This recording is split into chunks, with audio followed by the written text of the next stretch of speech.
This is Calculus from Lee, and for this channel, we solve several calculus tutorials as well as other courses. In this tutorial, it says solve absolute of 2x minus 3 is equal to absolute of x plus 2. Please subscribe and let's get straight to this video. We're going to have the first case, you write case 1. So we're going to have case 1. You take the positive side of this is equal to the positive side of this, right?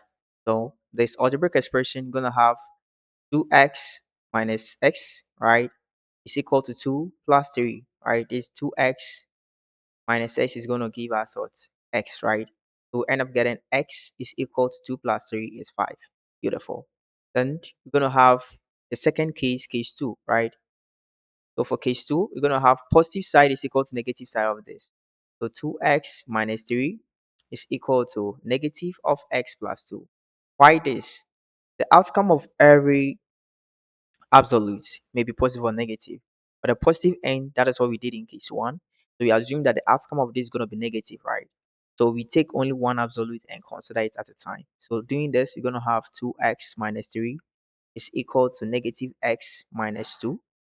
I'll add, I'm going to have 2x plus x is equal to negative 2 plus 3, where this gives 3x is equal to 1, s is equal to 1 over 3. Therefore, we're going to have s to be equal to 5, or s is equal to 1 out of 3. Subscribe and don't forget to like, share.